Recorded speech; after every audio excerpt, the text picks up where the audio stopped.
बातमी कोल्हापुरातून आहे। कोल्हापूर शहरातील कळंबा परिसरामध्ये जिलेटिनच्या स्फोटानं एक बंद बंगला उद्ध्वस्त झाल्याची धक्कादायक घटना घडली आहे। सलग 10 स्फोटांमुळे परिसर हादरून गेला। शेजारच्या 3 घरांचंही मोठं नुकसान झालंय।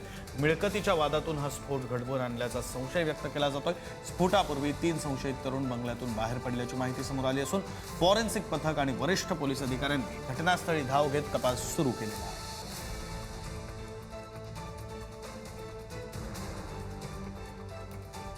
हा नेमका काय प्रकार आहे तपशील आपल्याला शेखर पाटील आपले प्रतिनिधी देत आहेत। शेखर,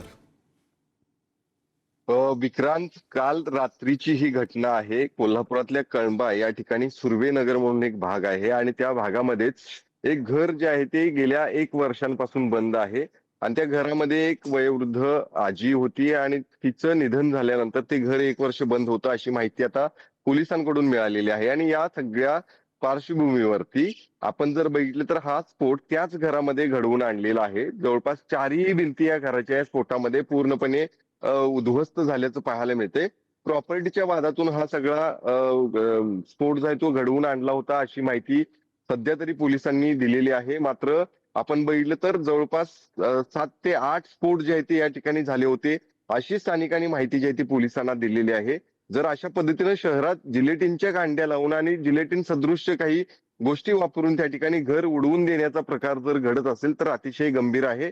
कोल्हापुरातली घडलेली ही घटना आहे आणि अशा पद्धतीने घडलेल्या घटनेचा तपास आता पोलीस देखील करताना पाहायला मिळतात। काल तात्काळच पोलीस अधीक्षक निलोद पल्त हे देखील त्या घटनास्थळी जाऊन भेट देऊन आलेले आहेत।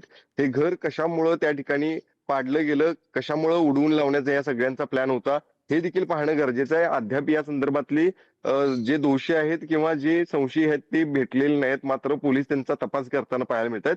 अतिशय धक्कादायक अशी ही बातमी आहे आणि या धक्कादायक बातमीमध्ये नेमकं हा स्फोट घडवून नेमका कुणी आणलेला आहे आणि यामध्ये कोण नेमकं सहभागी होतं हे देखील पुढे येऊन आता समोर येणं गरजेचं आहे। विक्रांत, खरं शेखर, पोलीस या सगळ्याचा तपास करतील आणि ज्यावेळी माहिती समोर येईल त्यावेळी पुन्हा एकदा तुमच्याकडून या संदर्भातले अपडेट्स घेऊ। तुर्तास धन्यवाद दिलेले आहे।